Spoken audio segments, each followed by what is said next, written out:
AZ Bonifacio, kinwestiyon ang pagiging genuine bet ng Iebik. Alright! Tila marami sa mga netizen ang kumi-question sa Star Magic artist na si AZ Bonifacio kung genuine ba ang ugaling ipinapakita nito sa loob ng bahay ni Kuya.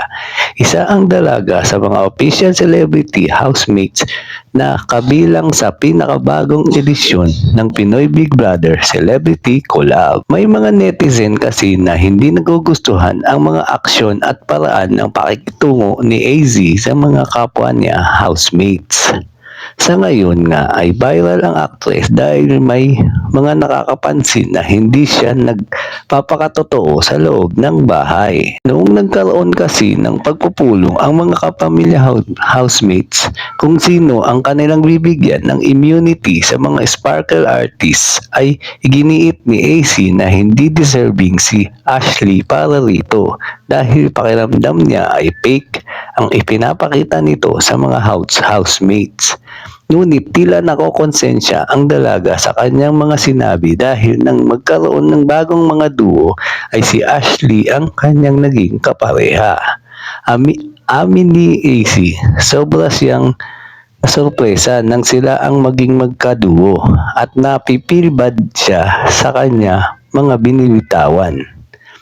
I just feel bad kasi nagulat talaga sila. When I open up, when I said that about you, that I don't feel like you are genuine.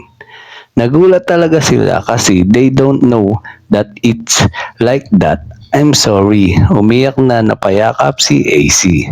Naintindihan naman ni Ashley ang sitwasyon at sinabing ok lang sa kanya ang mga nangyari. I really appreciate you telling me that and don't feel like just because you're being paired with me that you have to say just because you said that inside the room. Some of the housemates might not like my attitude and I'm ready to accept that. Say naman ni Ashley. Sa kabila ng pagkakaayos ni na AC at Ashley ay marami pa rin sa mga netizen ang napataas ng kilay sa pangyayari. I binge watched PBB from episode 1 last night and I must say AC Bonifacio is the last person I expected to be this polarizing.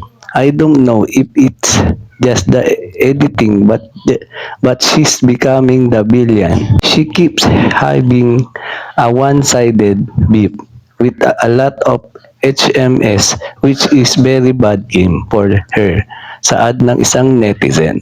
Comment naman ng isa, yung sinasabihan mo yung iba ng fake at hoplocate pero dapat pala sa salamin ka tumingin. Palabasin niyan. Hindi pa siguro aware tong AC Bonifacio na pangit ugali niya, say naman ng isa. At yan ang totoo. Alright. Thank you for watching po. Follow for more video. Salamat.